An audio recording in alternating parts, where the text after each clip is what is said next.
So what happened just a moment ago was that I accused you of being irrational, and then everything started to break up and everything got fuzzy. I think God is smiting me. But yeah, so how do you, I feel as though your justification for becoming a Jesuit, whether it's a brother or a priest, must come down to some sort of emotional justification, even if that emotion shouldn't be understood on the level of the kinds of emotions we've been talking about so far. I mean, even if that emotion is persistent and complex, and it's more of a persistent longing. The death of God is about the drying up of a horizon of meaning and of a whole form of human life. Where do we stand in the illusion it makes? What kind of space are we invited into? The material relations between people become social relations between things. When we look at toasters, corn, and TVs, we don't see still, to a large extent, live in the interregnum between worlds, if you will, or between paradigms. Not many people in the history of the world have faced that. Diet Soap is a Sublation Media podcast. All right, so today I'm talking to the Swede, Mir Bal. Mir, remind me of the name of your podcast that you did back in the day. That was a couple of years ago. It's now been taken off air due to the fact that the person I did it with went and got a job. How dare that they do that? yeah. And for the enemy, the military. So any political radicalism would have to be swept under the rug, and he went the same way as most people do and became a liberal or a social democrat. Okay. What was the name of it, though? Can we say the name of it? A lost cause. A lost cause. And so why do you think it is that people, when they leave the Marxist left, become social democrats? Is that because they are convinced that the social democratic movement and approach to evolving out of capitalism would be one way to think of it? It is the best approach, and that it has some legs, is legitimate, or is it just a convenient place to land without abandoning maybe some fundamental liberal values, like values around equality and so I would say that there's a cluster of different explanatory models. One of them is the fact that people grow up and get assimilated into corporations and institutions, and therefore can no longer compartmentalize the mental dissonance of being a part of those institutions while holding a radical belief. That sort of compartmentalization is really difficult for any subject to uphold. I would say another explanatory model would be the fact that the far right is on the rise, and the feeling that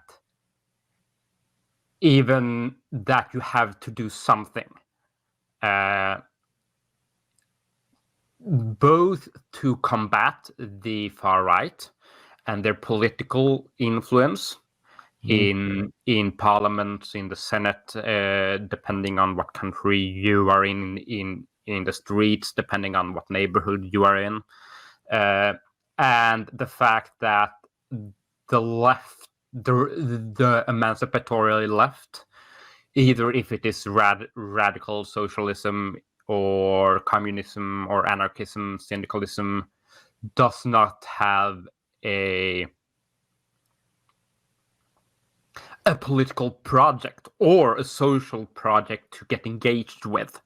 It is basically, for the most part, an intellectual exercise. So either you go into unions or the social democratic left, or the NGO sphere, and the NGO sphere is leads to the same problem as I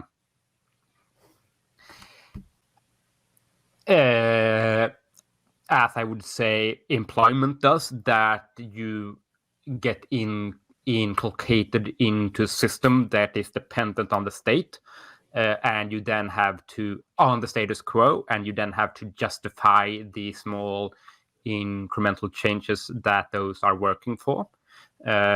And yeah, I would say those are the most common reasons that I see in people, because I have been a part of the radical left for, God, it must be 20 years now, actually.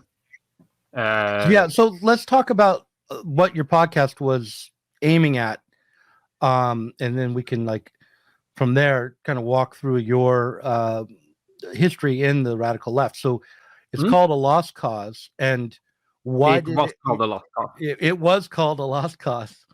And why did that name get chosen? What did that signify?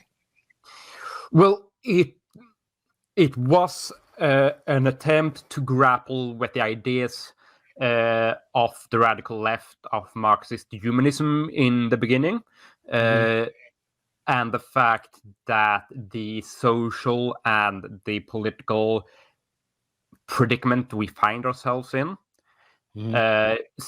all seem to be co-opted by the state apparatus, or social democracy, or liberalism, and that there didn't seem to be an easy way out of the cul-de-sac that we find ourselves in, and that the project of the radical left was a lost cause, but something that, while claiming fidelity to that lost cause, perhaps could be reinvented. Hey, I'm noticing that your camera has a lot of the ceiling in your shot. I'm wondering if you can tip it a little bit so it's more there. See, now we're on the same, more level. All right, good. So you were going to invest in what seemed like a dead end, because the other approaches to left politics, while maturely more successful or having some role to play in European politics, especially, were nonetheless not were kind of illusory. They weren't actually, these sorts of politics weren't going to be able to address the core problems that you were seeing yourself face. Yeah, and those core problems were different for the both of us who run that podcast. For my comrade who came out of the Marxist humanist tradition, I think it was primarily the problem of value and value production. For me, it has always been the problem of alienation and commodifications of social relations, which I see as, of course, primarily driven, at least in our mode of production today, by the falling rate of profit, the crisis of profitability, and so on and so forth. Right. But the commodification of social relationships and the complete alienation, which takes expression in fragile social bonds, I mean, today we see that young people we see an epidemic of de-skilling, of an inability to cling to solid social relationships. Even in the real world, like friendships are mediated through the matrix of social media and the commodity logic there, and the fact that social relationships overall seems to be collapsing, while the economic and political systems are collapsing due to ecological stress. It is a very toxic brew, which I fear will become apocalyptic. Has already become. Yeah. Right. I mean, the degree to which we're in an apocalyptic moment, we should come back to, because there are arguments against that idea that I think we should, consider and take up in a serious way. But I can just say that I mean apocalyptic in the classical Christian sense, as an unveiling of the social processes. Well, I'm for that. Right. I mean, yeah, I that would be good. That's an optimistic estimation of what's going on. So this focus that you had on alienation, it seems to me that basically was moving away from the kind of economic and technical understanding of capitalism. Not that you didn't have an interest in that or have a full understanding of that, but that what concerned you most was the way in which that influenced our everyday private lives and our social relationships as human beings. That was like and did that come out of your social work? Because you were a social worker. You've been a social worker for quite a long time. Well. I've been a social worker for a long time. I would say that probably has more to do with my class background. I grew up in a really poor neighborhood in Sweden, with a lot of immigrants, and I've seen what happened when crisis hits, both economical and social and political, firsthand. And if there aren't solid social relationships of trust to build upon, the fabrics of social reproduction collapses. And what fills that void is, in the case of where I grew up, my neighborhood had the highest level of recruitment per capita to ISIS in Europe. And a lot of criminal gangs. So either really destructive religious forces in combination and mediated to criminal networks or pure criminal networks fill that void of social reproduction when everything else collapses. The other day I was watching a YouTube video by a guy named, I think his real name is Greg, but he spells it with a J, and sometimes he says his name is Junior Egg, and sometimes he says his name is J Regular, and sometimes he says his name is Dreg. But anyhow, I was watching. He has a pretty popular YouTube channel, and he made a video. It's comedic often. He made a video saying, don't get involved with therapy or try to solve your mental illness troubles. Just join a cult. It will do everything you're trying to do through going to a therapist, but instantly. And it will provide you with a transcendent meaning, patriarchal authority, and a community, which are all the things that you want. Yes, because cults are through their nature social. Right.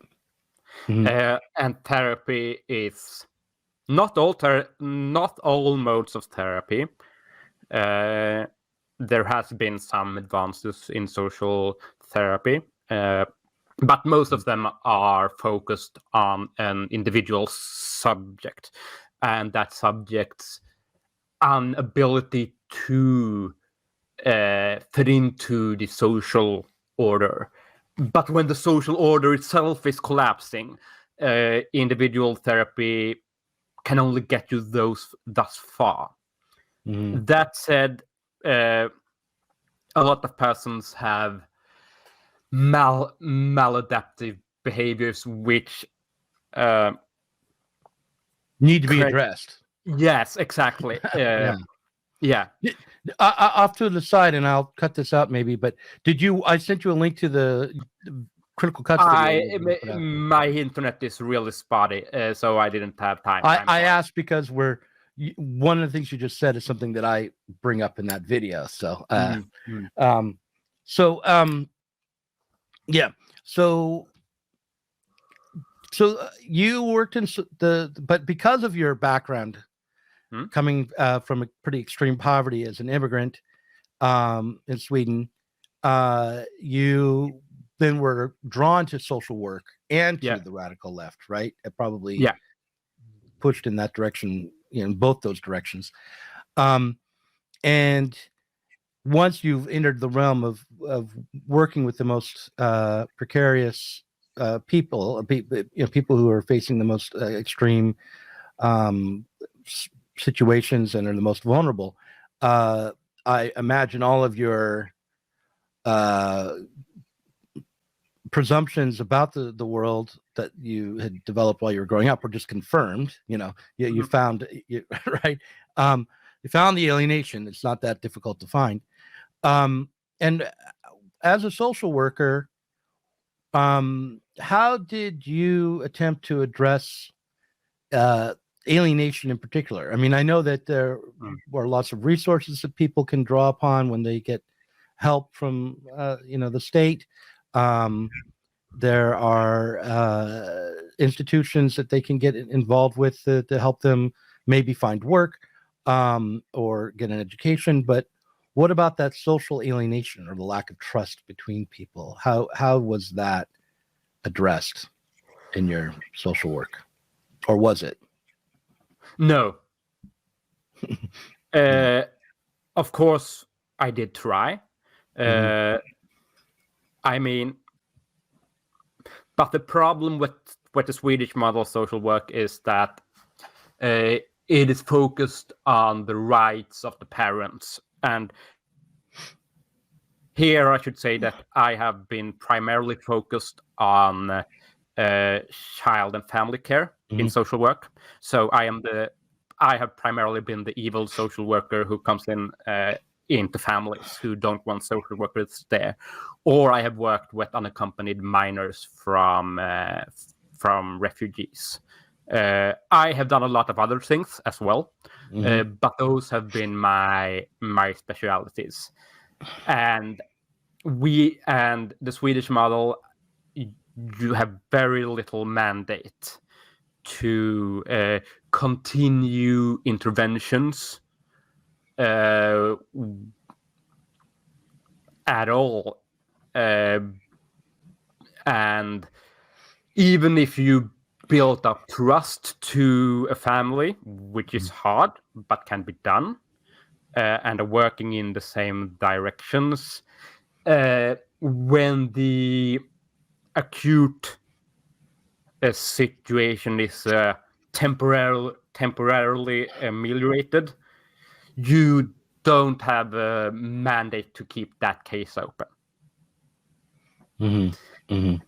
And that goes even for counseling, and that has to do with the new public management, which is private-public partnership, which leads to the fact that every intervention has to be coded and justified so that the institutions can demand budgetary supports for them. So, for example, a counselor I have a friend that this happened to once. She got fired as a counselor in a hospital because she stopped and comforted a crying relative in the area, because that was that comfort and basic human relationship was treatment outside of a specific Oh, I see. yeah. So what about institutions that are set up to provide the kids, say, or the parents with an ongoing network of support and community? I mean, you would hear about, like, I don't know, after school basketball programs in the inner city of New York, or other kinds of clubs that would be put together, in America to help kids who are facing difficult circumstances and poverty. Why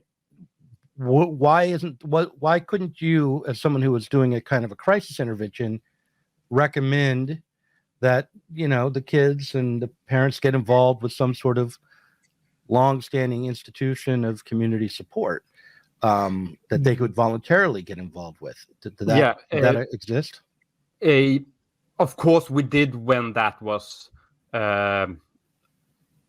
or I did when those institutions existed, but in Sweden, since have this paradox that Sweden has very little social organizations outside of the states or the market, due to the fact that the Social Democrats were in power for so long. They were having a tremendous effect on inculcating all apparatuses into the state. So civil society in Sweden has basically disappeared. Like, we have sports club, but those are more and more run by market imperatives, are quite often quite expensive, and are driven by elite competitions, and takes a tremendous amount of efforts from the parents to keep their children in, which most parents do not have the facility or the economic resources to leave kids at soccer practice 5 times a week, which you have to do after the age of 14 or 13. Right. It's a difficult problem to try to address the collapse of civil society in a conscious, organized way, and especially if you're trying to call upon the state to support that. It seems like you've got a contradiction right there. You can't really fix or support or prop up civil society using the state.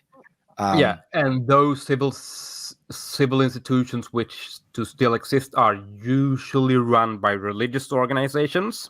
Mm-hmm.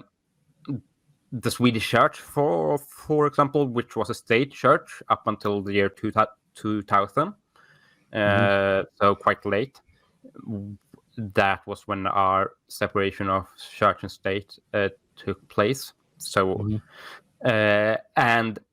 but now we have a lot of Muslim organizations, and unfortunately, those have been, to a large extent, co-opted by the Muslim Brotherhood via Saudi money. Mm-hmm. Yeah. And so you've got Muslim organizations. What about other kinds of Christian or churches and things like that? And do you think that the churches count as civil society now? Would that be where civil society is? Churches, gaming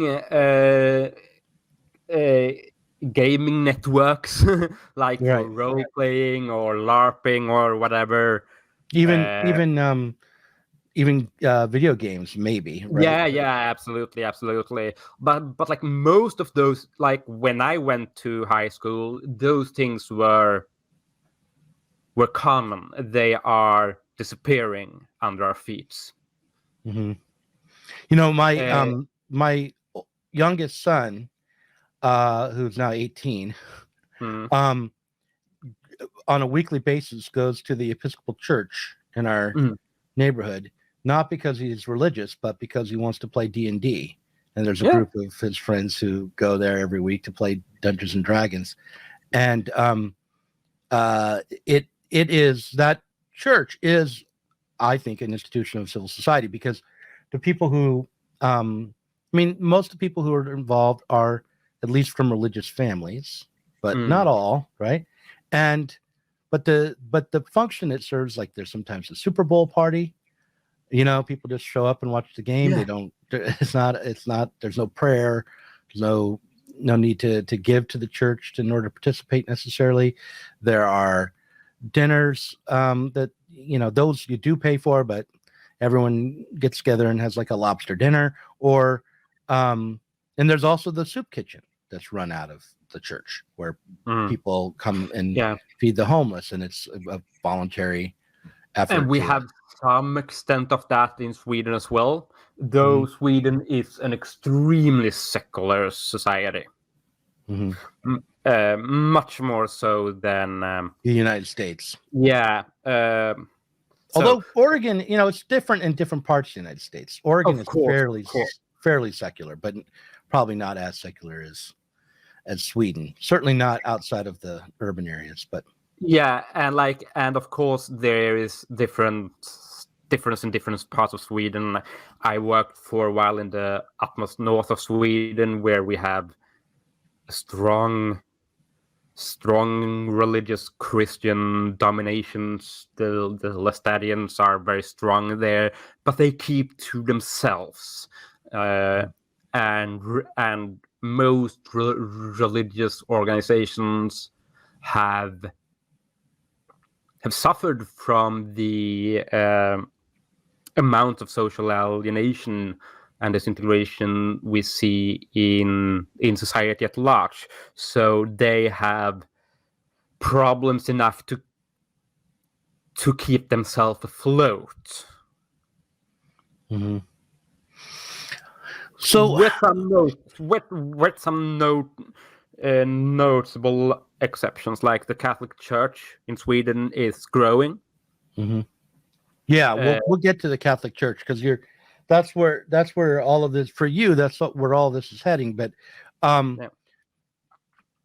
we're involving when it comes to your podcast, which was a far left podcast, Marxist one, I think. Was your podcast sui generis? Was it the only one of its kind in Sweden, or were you part of a network of Marxist content creators? Or there were 2 or 3 other far left podcasts which we had contact with at the time. One of them went and became far right, Malcolm Shiuna, which I have had a couple of beefs with in my day. And an anarchist podcast which was good, but it has also gone under. Mostly we made inroads with libertarians who thought that, hey, here are some people who can be system critic of social democracy from the left, but also with radical social democrats. And were the radical social democrat podcasts? Or no, they were mostly in think tanks, sponsored by the Social Democratic Party or the unions. Now, this guy Malcolm that you mentioned, he's not gone away. No, I know, he's alive and kicking and making the far right grift. Well, I mean, to call it grift is fair, I suppose, but I just think that he's just politically reactionary, or he's certainly right-wing traditionalist or something. Yeah. But right now Absolutely. he's one of the people featured on the masthead at Compact Magazine, which is a magazine that has absorbed a lot of the energy that used to be going into a network of social democratic and far left, maybe Marxist podcasts and content creators and magazines before the breakup of the Bernie Sanders and the Yes. ultimate defeat of the Bernie Sanders campaign. And that is not so hard to see why, because the left did not deal with its relationship toward the progressive liberals or the social democrats, which are basically the same thing. Like, either you marry yourself to that movement and then you become responsible for its failures, which is the problem with the DSA and the main left party in Sweden, or you try to build something else in opposition. And if you try to build something else in opposition, if you just continue to be in opposition without building a social base, you will be caught up in an ideological spectacle where everything is absorbed within the logic of ideas as commodities, and then you will have to make more outrageous statements, and a certain type of polar thinking will be validated due to algorithms, and these people have to make a living in the commodity economy of ideas. So political takes becomes the commodity like everything else in the market, and then you will have to find a niche if you don't have a social base and are ready to put in the work to build that. And to build that social base, to build a genuine leftist political commitment takes a lot of sacrifices. How so? What kind of sacrifices are you thinking of? Well, I mean, if you organize unions in a workplace, like, you will get fired. Not all of you, but a large portion of you will get your contracts terminated. I've been there a couple of times, and I'm in a stable and secure area of work. And I have had contracts ended due to union activism. And if you continue to attack both the social both the mainstream liberals institutions of the states and the far right, you don't have allies to back you up. Right. So what's missing here, I think, is some description of how that social base is being built. Like what, right? I'm hearing, well, if you try to organize in the workplace, you're going to get fired, and the people who try to organize are likely to get fired. I mean, there's some exceptions to that. Yeah, of course. But the other thing is, if you deal with traditional unions in the United States or with labor organizations in the United States, you're going to be incorporated into the Democratic Party eventually if you're political. And those are the two routes. Either you get incorporated, and that's the most usual path, and then you become like the lesser of two evil. Think Elizabeth Warren. Right. Or you become a lone voice in the wilderness who will probably get fired. Right.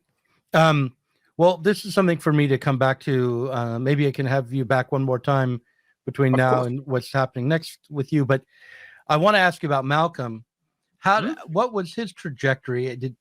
When you first worked with him, was he? What part of the left was he dealing with? How would you describe his politics at the outset? And his name is Malcolm Cunyon. Is that how you say it? Shune, I think. Shune. Malcolm Shune. Shune. Okay.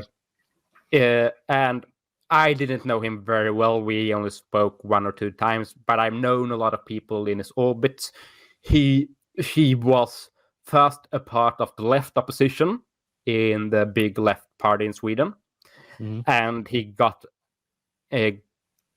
purged from that party, which is the former Communist Party of Sweden, due to his support for Antifa. And after he was left without an organization, he started podcasting and became caught up in the in the matrix of politics as a commodity. And one of the things about Malcolm from the outset was that he was very state-centric. He bought the enemy propaganda, which most leftists does, especially in Sweden, with such a strong history of a welfare state, that there is no difference between desocialization of the means of production and the state ownership. So he was a state socialist.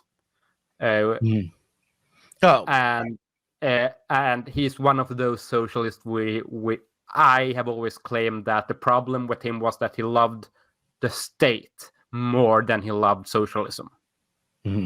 Right. Yeah, that's pretty much universal. I mean, it's fairly close to universal on the far left. And that's one thing that I think differentiates. I came out of an anarchist past, so by the time I came to podcasting and became a Marxist of some sort, I was not very likely to become so state-centric. I think that is very good. I think also the fact that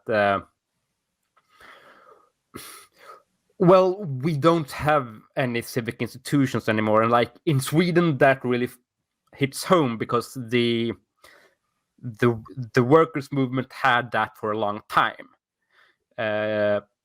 right up until the 80s and the 90s.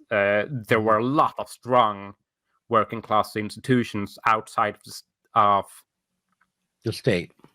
Yeah, they were semi-incorporated via the unions, and the feminist organizations were basically only really co-opted in 2015, I think. What was their base, or what was their social base before their co-optation? It was a weird class alliance between the radical left and the social democrats and the classical liberals. So let me ask you about Lost Causes again, the podcast. If you had been able to find a way to grow the podcast listenership and become, the most popular left-wing podcast, or perhaps the most one of the more popular Swedish podcasts around, then your co-host would not have joined the military. You might have been able to leave your job as a social worker, and you would have had a different path. But what do you think kept you from growing an audience on the level that would be necessary to sustain the project? And do you think growing a podcast audience has any connection at all to developing a social base?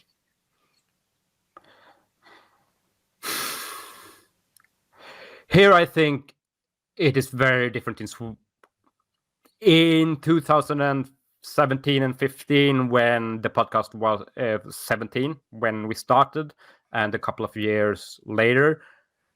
My goal with the podcast was to build up a network of like-minded people who would then a loose network of people who could do stuff and be as a social check on ourselves.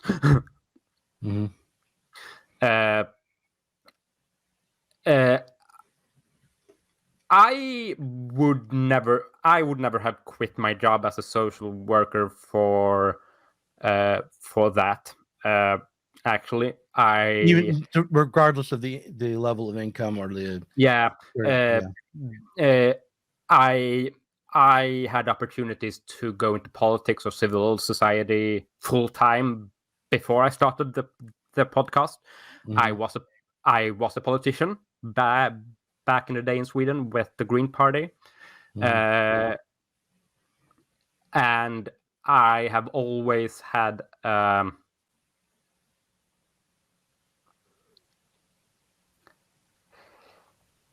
keen eye to what those sort of economical in sediment makes of a person's soul. Basically, I've seen what happens to people who do that full time, both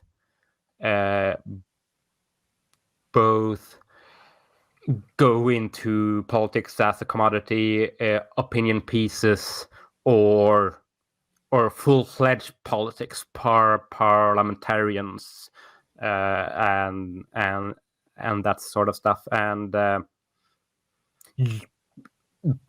I have known people who have been able to not be incorporated, but it's really hard. It takes a level of personal discipline, which is very hard to maintain. What do you think it is when you talk about the commodity culture, or the marketplace of ideas as a marketplace of intellectual commodities? I tend to think of when you're the kinds of things that I produce, like books and magazine articles and podcasts and videos, as the creation of intellectual properties rather than as commodities, right? And the way in which you survive is by becoming popular enough that people want to pay you rent to get access to your property, basically, right? And what makes you popular is perhaps defined by the larger culture. I mean, you for instance, I just made a video about an Apple TV series called Severance. Well, that's me piggybacking off of money invested in creating a intellectual property for a major corporation to try to get people who are interested in that also interested in me, right? So there's that's but also I was legitimately interested in the program and had something to say about it. It wasn't like I just picked the most popular thing. But I feel as though it's tricky to figure out how you're being directed by the algorithm or by the way the market is set up, or how commodity production sets up certain kinds of cultural assumptions. It's not so straightforward whereas if you are producing, cakes, well, like, okay, I'm going to be competing with a manufacturer who probably doesn't use the best flour, has massive machinery, is employing immigrant labor, and is able to discipline the workforce to produce more cakes faster at a lower price. And that's why I'm going to be out. I'm going to have trouble competing. But when it comes to especially internet media production, it's not so clear. I mean, the algorithm is set towards major corporations now, but there's still the potential to, and also a certain type of affect. Right. Now that's the part that doesn't, that I agree with you. I experience that, but I just don't know why that's saying something about the audience more than it is about the distribution mechanisms, I think. Perhaps not. I am quite inspired by Nicholas Carr there, if you're familiar with him. No, tell me about Nicholas Carr. He's a proper liberal tech journalist. He won the Pulitzer Prize for his books The Shallows, about how the internet is affecting and interlocking with our plastic brains. And I think that the matter of distribution of intellectual IP on the internet is governed by algorithms who strives towards engagement, and not engagement and a certain type of engagement, and that is in engagement of short bursts of affect. And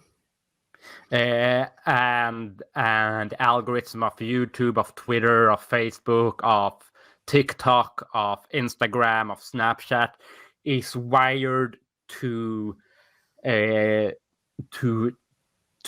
promote short bursts of affect, either if it's joy or Anger, rage or disgust or lust, but it is short term and engagement, and that does not lend itself to nuanced and thoughtful analysis, due to the fact that the algorithm is built and are interlocking with our feelings of need for immediate gratifications, which are inbred in our brains, but those impulses can be rewarded or combated, and those are rewarded and therefore caught up in a feedback loop where the algorithm are promoting more extreme and shorter term affects all the time. Yeah, that's the move from blogging to Twitter, from YouTube to TikTok. Exactly. Yeah. Yeah, and it's really tricky.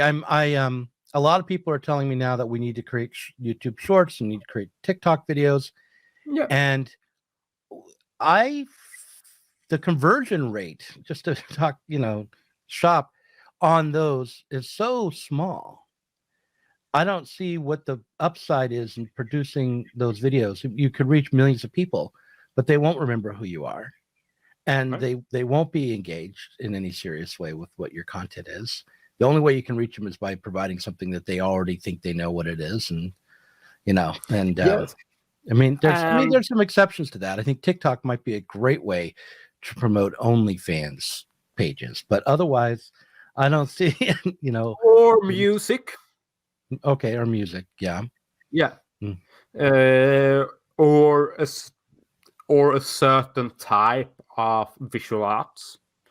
Right. So if you're talking about content that is primarily aimed at your aesthetic sensibility or your emotions, your emotional sensibilities mediated through aesthetic, because they are not primarily aimed at an aesthetic response. They are aimed at a purely affectual response. So, all right, listen, we've been talking for a little while, and I got to get to the meat of this. The one of the reasons that you come on the podcast is not just that because you've walked away from years ago now walked away from this left-wing Marxist podcast in the realm of exploring communist thought online. Well, I have been doing that outside of the podcast. I have been a part of an honorary member of the Regrettable Century for a while, and I have been engaged in various political projects here in Sweden. as well. I have never dropped that completely. Only the last 6 months have I begun to disentangle myself from the political left. Okay, so even after the Lost Cause podcast dropped away, you continued on. Tell me about what's the Regrettable Century about? It's a name that I've heard, I think, many times and haven't ever really checked out. That's a history podcast, right? The Regrettable Century is a purely Marxist podcast. They are stretched toward Marxist pessimism. Is Derek Varn involved in this project? He, as well as me, is an honorary member. Yeah, of course. But it is run by a couple of other people who it has been around for at least 5 years, I think. And it is exploring the Gothic substrains of Marxism. Okay. Well, I don't feel as though the pessimism and Marxism really go together very easily. I feel that Marxism is a optimistic humanist project, ultimately. I know that but tell me, what is it about Marxism that you think can lead to this pessimistic Gothic aesthetic or sensibility? The Gothic sensibility and the pessimistic sensibility are two different things, I would say. The most accurate descriptions of Gothic Marxism and the pessimistic tradition, I would say, are expressed in China Mabel's Project Salvage magazine, which is beautiful Marxist British magazine. You can get it free online. I would say that it is a hard-earned pessimism that focuses on the fact that we cannot return to old formulas. The tragedies of the 20th century and the 21st century were due to mistakes that were made in the socialist movements, and we have to find new ways, and time is running up, and we don't really know. We don't have any social forms of doing very much right now. I would say that the situation in the US is a little bit better than in Sweden for the left, because there are more stuff happening on the left in the US than in Sweden. On the other side, Sweden still have the remnants of welfare state, so the actual rates of poverty and so on. I mean, Sweden is a better country to live in than the US. It would be preposterous to say something else. I would say that Gothic Marxism takes the warm streak of Marxism very, very seriously, like Walter Benjamin, for example, Bloch, and also takes the religious and artistic experiences as a fundamental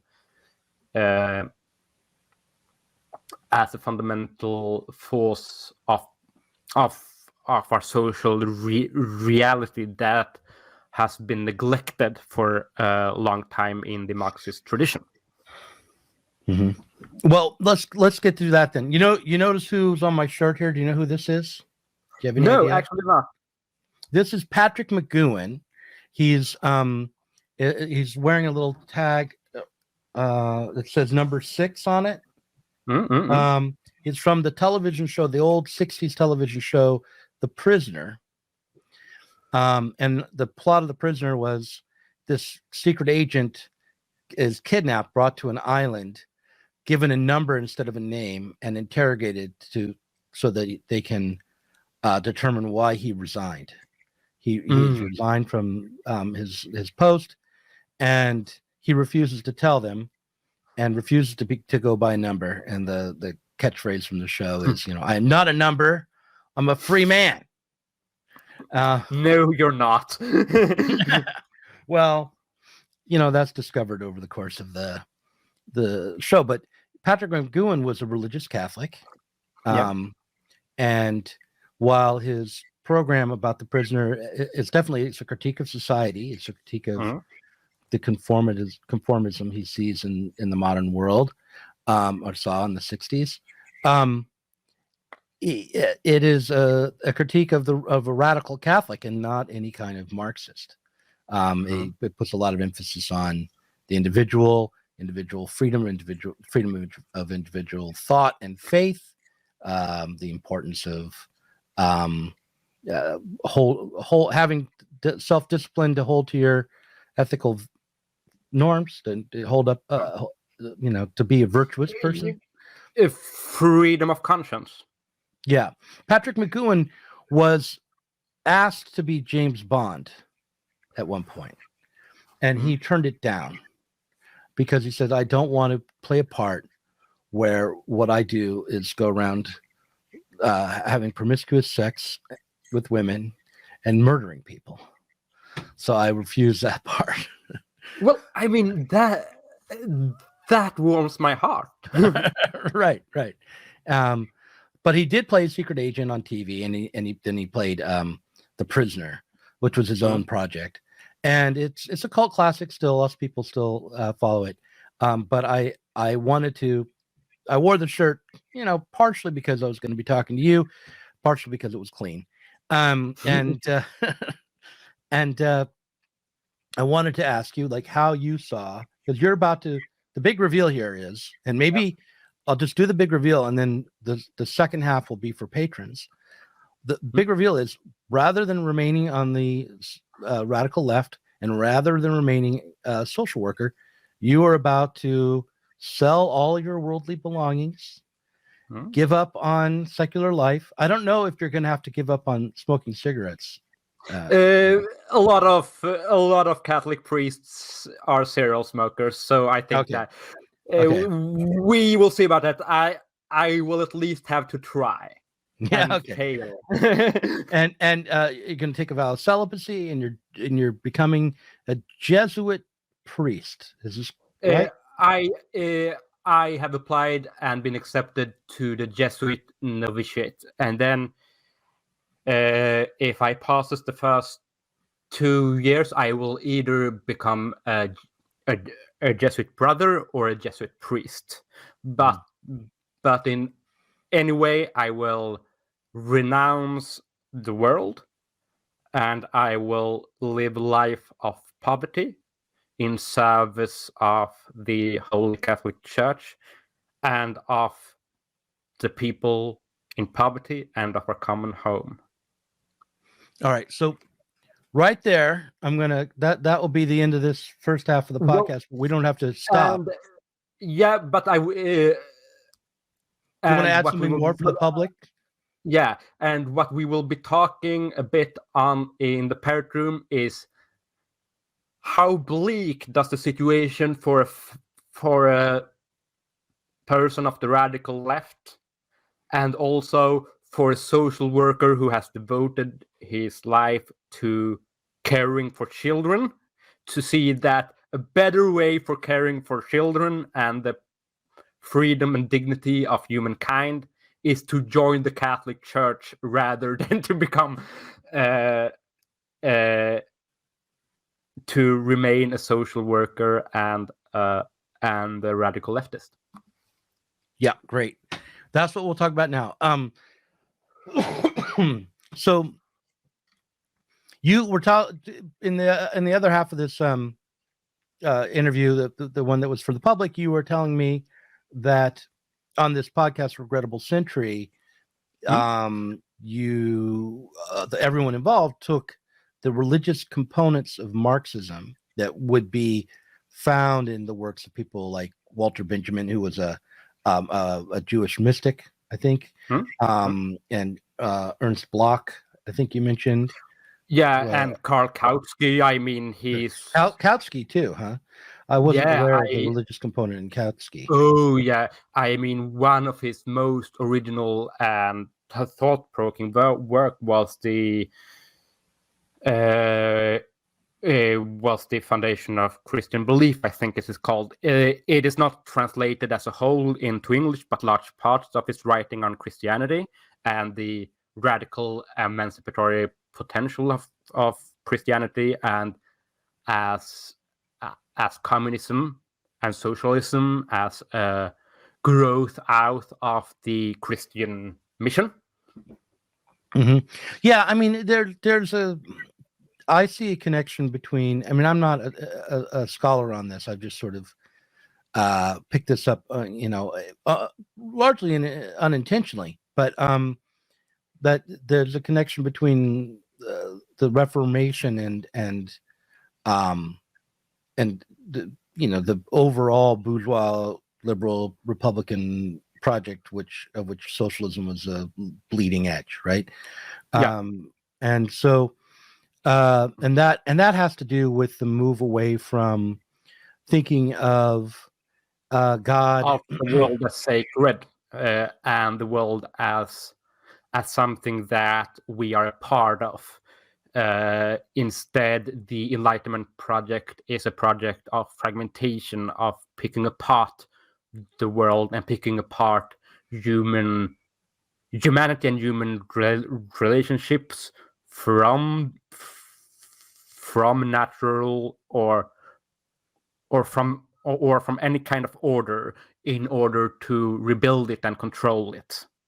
Right. I mean, the way I thought of it is that in terms of Luther, is that Luther didn't believe that the social order and the institutions of power and authority that were on earth should stand between a Christian and God.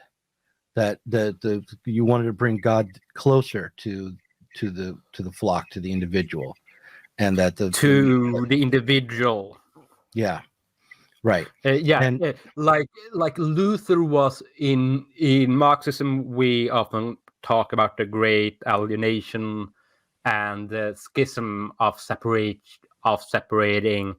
the political from the economical, which is one of the primary moves of capitalism, and the social sphere from the political.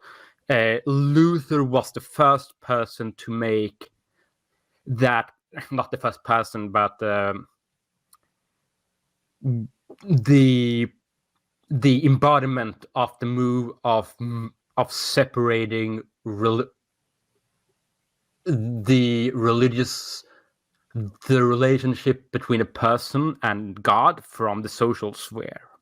Like, that is something that is between you and God, and the social elements of salvation, and also the embodied elements of salvation in the world were stripped away from the Christian cosmology. Right.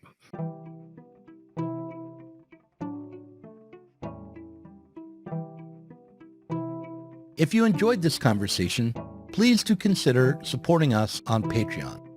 Our patrons help to make sure that Sublation Media can continue to provide interviews, videos, books, and articles that are critical of the left from the left.